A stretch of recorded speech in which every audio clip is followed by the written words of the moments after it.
अच्छा ये cassette.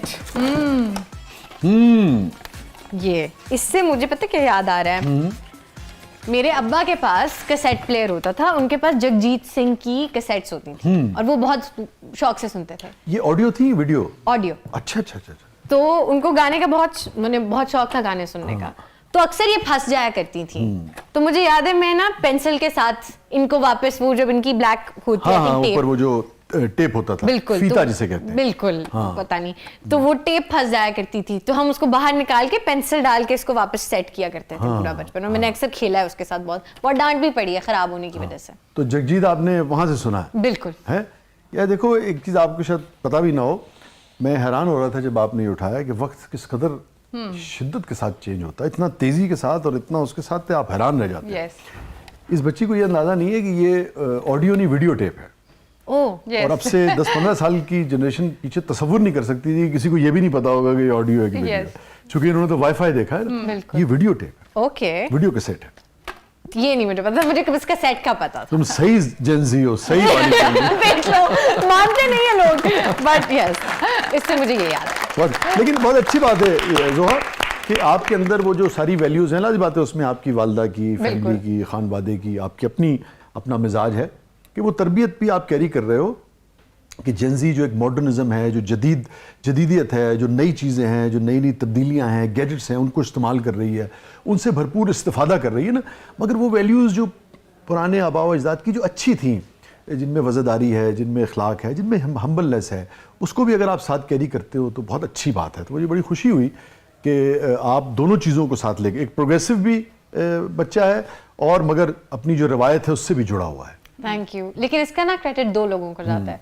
Obviously अम्मा वाज अ सिंगल मदर, तो मैं नानों के हाथों में पली बड़ी बिफोर हर डेथ। तो मेरी नानी वाज लाइक माय मॉम, तो मैं ये जो सारे पुराने वैल्यूज हैं उनसे कैरी करती हूँ। और अम्मा ने ये किया हमेशा कि वो, क्योंकि वो हमें कह के नहीं करती थी, वो हमें करके दिखाती थी कि व्हाटएवर शी वांटेड कि हमारे में आ जाए कोई अच्छी आदत। तो अगर लेट्स सपोज चाहती थी उनके बच्चे झूठ ना बोलें, तो उन्होंने कभी हमारे सामने झूठ नहीं बोला। वो चाहती थी कि हम मेहनत करें, तो उन्होंने हमें हमेशा मेहनत करके दिखाई। तो इसका क्रेडिट उन दोनों को जाता है। बहुत अच्छी बात है। जोहा, मैं यहाँ ये जरूर कहना चाहूँगा कि देखो, जैसे जब आबो हवा असर करती है ना पौधे के ऊपर, आबो हवा असर करती है, ज़मीन असर करती है, ये जो बैरूनी चीज़ें हैं ना, जिसको तरबियत कहते हैं, वहाँ उसका अपना जो बीज है, अपनी जो सलाहियत है ना, उसको भी बहुत क्रेडिट जाता है ना।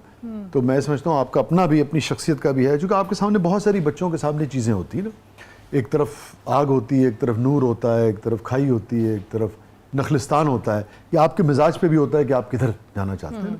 वो क्या शेर है ना इकबाल का कि कोई काबिल हो तो हम शान कई देते हैं, वाह, कोई काबिल हो तो हम शान कई देते हैं, ढूंढने वाले को दुनिया भी नहीं देते, वाह।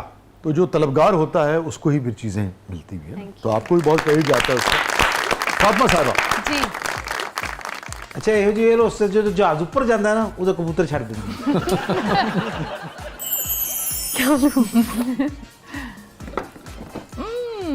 इंटरेस्टिंग। इससे मुझे वेरी इंटरेस्टिंग, ये आज तक किसी ने नहीं उठाया। अच्छा, ये मैं इसलिए उठा रही हूँ, इसके पीछे वजह मेरा स्कूल। हाँ, हमारा स्कूल, अगर आप गंदे जूते पहन के जाते थे, ये कॉन्वेंट में तो ये तो वो हमें, तो मैंने अपनी नदामत में बचपन में एक दफा कह दिया कि वो मेरी मेड ने मेरे जूते साफ नहीं किए। तो क्या हुआ कि मेरी टीचर ने कहा अच्छा, उन्होंने हमारी आयाबाजी से कहा बेटे ब्रश लाएं। उन्होंने मुझे ब्रश ला के दिया और वो इसी तरह का था, और साथ उन्होंने मुझे पॉलिश दी।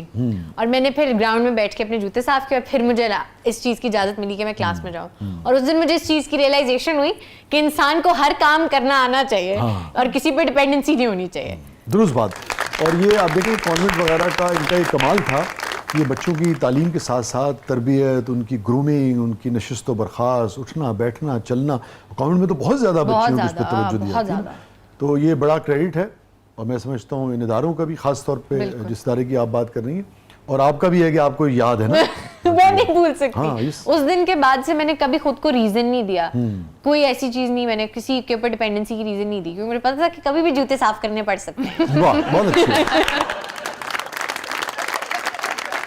अब बुरश दिखाना ही जरा, देख रहे हो मुर्शिद, इन्होंने जुत्ती साफ की थी ना, साढ़े लाख च बहुत बचे।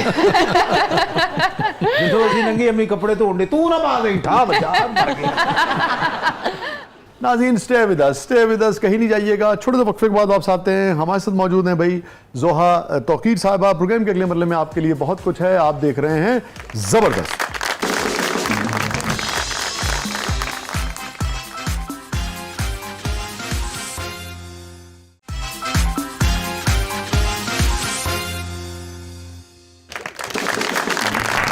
वेलकम बैक नाज़रीन, जबरदस्त में एक बार फिर खुशामदीद। फातिमा साहबा, क्या है प्रोग्राम के इस मसले? जी जोहा, अब हमारा सेगमेंट है जिसका नाम है पब्लिक सब जानती है। तो देखते हैं पब्लिक के पास आज जोहा के लिए कौन से सवाल हैं। ओके जनाब।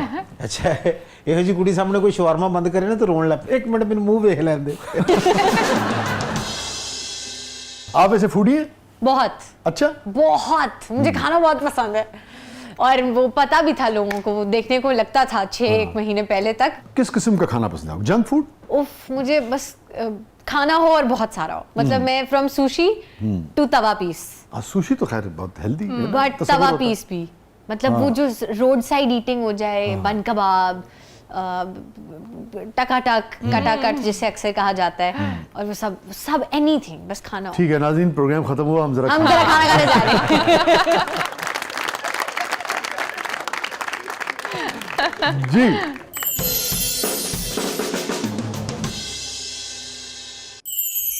मेरा आपसे ये सवाल है कि आपको शादी के कितने प्रपोजल आए हैं, और शादी आप अपनी मर्जी से करेंगे या अपने पेरेंट्स की मर्जी से करेंगे? पब्लिक भाई, पब्लिक का कुछ नहीं हो सकता। मुझे शादी के काफी प्रपोजल्स आए हैं। हाँ जी, अनफॉर्चुनेटली बहुत जल्दी अनफॉर्चुनेटली क्या है, बहुत जल्दी आ गए हैं। मतलब मंसूर अंकल अक्सर ये बात करते हैं, तुम्हारा मुंह जब तक बंद है तब सब ठीक है, जैसे ही मुंह खुलता है भांडा फट जाता है। तो वो नहीं हो सकता। और रही बात शादी की, तो पसंद से ही होगी मेरे ख्याल से। किसकी? अम्मी तुम्हारी? मेरी हाँ, अम्मा अपने सर ये वो तलवार नहीं डालेंगी कि नहीं मेरी- डालेंगी। नहीं चलो। आप बहुत सारे लड़कों की क्रश है, लेकिन आपका क्रश कौन है? मुझे वर्क एथिक सोनू निगम साहब का बहुत पसंद है। अच्छा, वो ये उनका एक इंटरव्यू था, उसमें वो बता रहे थे कि वो गाड़ी में भी रियाज करते हैं। मतलब वो अपने काम को इतना सीरियसली लेते हैं कि वो अपने फ्री टाइम में भी रियाज कर रहे हैं। ये एक एडमायर करने वाली चीज़ है कि आप अपने काम को इतना सीरियसली लो और उसकी इतनी रिस्पेक्ट करो, क्योंकि काम से इज्जत मिलती है। हम मीडिया से हैं, तो हमारा काम ही हमें हमारी पहचान देता है। तो हम अगर इसकी इज्जत ना करें और इसको सही तरीके से ना लेके चलें, तो फिर क्या फ़ायदा। अच्छा, ये आपने बड़ी अहम बात की। और सोनू निगम साहब की एक बात और भी बड़ी अहम है, वो अपने सीनियर्स का भी बड़ी रिस्पेक्ट। बिल्कुल। मुझे याद है रफ़ी साहब के ऊपर किसी ने कोई उल्टी सीधी बात कर दी तो वो बहुत खफा हुए, और उन्होंने कहा कि आपको अंदाज़ा ही नहीं है कि रफ़ी साहब क्या थे। फिर इसी तरह मैं देख रहा था एक प्रोग्राम, तो जिस तरीके से उस आदमी ने तारीफ़ की है सलामत अली ख़ान साहब की, वो मैं समझता हूँ कि उस तारीफ़ की तारीफ़ करनी चाहिए। वाह। तो जो भी अपने ख़ित्ते में कहीं भी जो बड़ा आर्टिस्ट होता है, बड़ा आदमी होता है, उसकी एक पहचान ये होती है कि वो उस शोबे के जो बड़े लोग हैं उनकी रिस्पेक्ट करना जानता है। इससे कतई नज़र के उसका ताल्लुक कहाँ से। तो ये अच्छी बात है जो आपने सीखी।